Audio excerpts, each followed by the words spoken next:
Hello everyone, in this video I will show you some best strategy games in 2020, but before we start this video make sure you subscribe to your channel Games Down and hit the bell icon for more gaming videos. So without any further ado, let's start this video. First up we have Fire Emblem Three Houses. Fire Emblem Three Houses are the latest entry in Nintendo's long-running fantasy strategy RPG series. Players take on the role of a professor at a prestigious academy located in the heart of Fodlan, a massive continent comprised of three rivaling nations.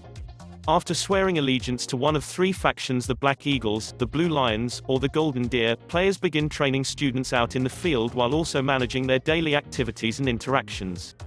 In many ways, the game harkens back to the series' roots, with weapon durability, permadeath, and combat arts making a return alongside updated visuals. Next up we have Steam World Quest.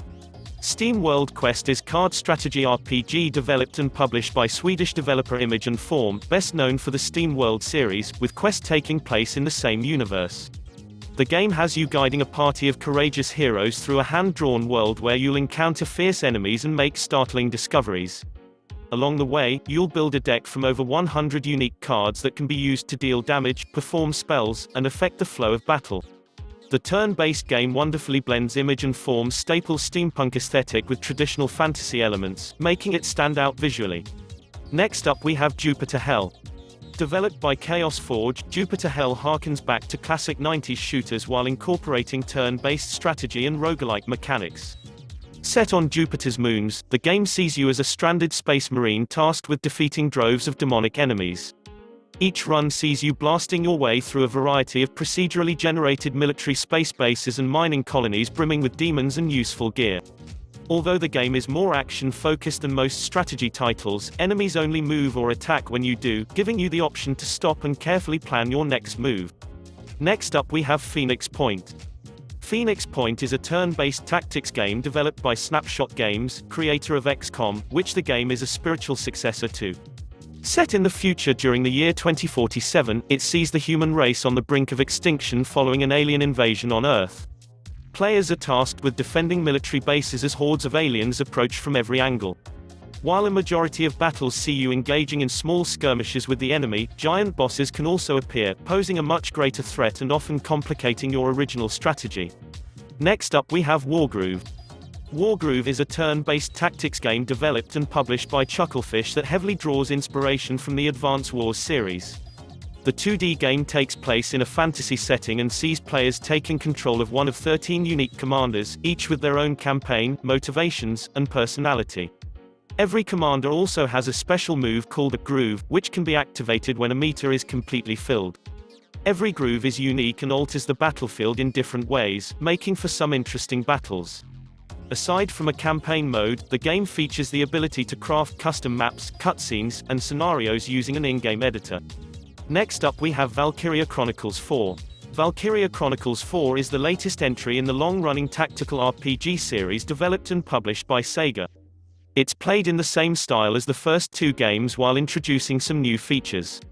Among these is a new soldier class known as the Grenadier, who can fire mortar rounds at enemies. Additionally, the game introduces a new system called Brave, which, when triggered, allows players to either restore one command point and increase the ability of a nearby ally, or restore action points to that unit and allow it to move and attack once in an invincible state. Next up we have Into the Breach.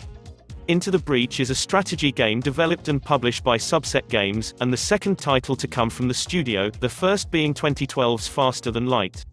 The game is set in a far future where humanity is fighting against an army of monsters known collectively as the Vek. Gameplay has you engaging in turn-based battles through the use of soldier-operated mechs that can be equipped with a variety of weapons and armor. Similar to Faster Than Light, the game is split up into sequences that take place across a number of islands, each with their own procedurally generated mission scenarios. Next up we have Slay the Spire. Slay the Spire is a roguelike card strategy game developed by American studio Mega Crit and published by Humble Bundle. At the beginning of each playthrough, the game has you select from one of three predetermined characters, each with their own starting conditions that affect the quantity of health, gold, and card players begin with. The aim of the game is to make your way through several levels of a spire, with each level having a number of potential encounters determined by a branching path and culminating in a boss battle. During each run you'll come across campfires that allow you to heal or upgrade cards, shopkeepers that offer cards you can buy, chests with random loot, and random choice-based encounters. Next up we have XCOM 2. XCOM 2 is a turn-based tactics game and the sequel to the 2012 series reboot, XCOM Enemy Unknown. Set 20 years after the events of Enemy Unknown, it sees you controlling an army of military rebels as they defend themselves from the aliens.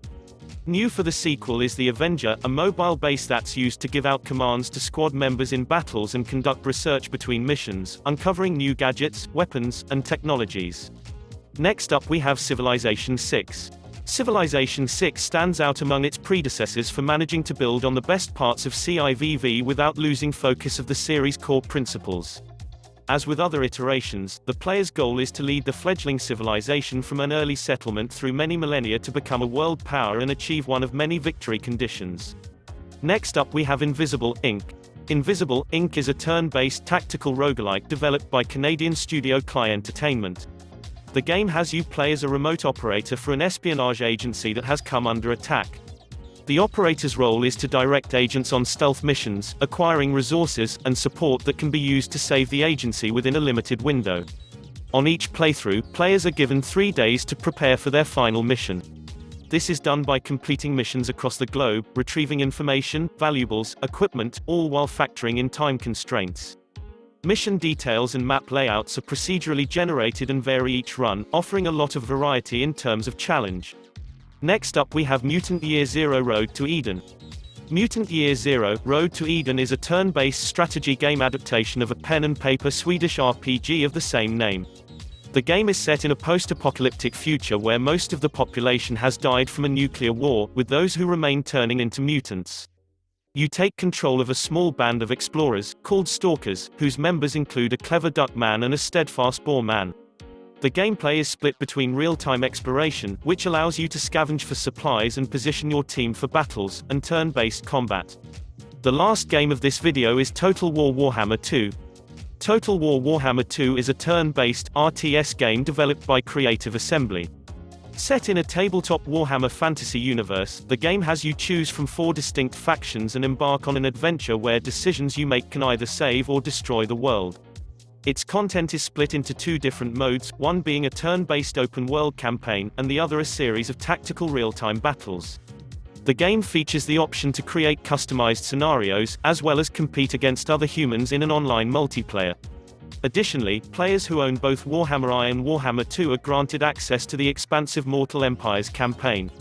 So that's it guys, thanks for watching this video, subscribe to your channel Games Down and press the bell icon for more gaming videos.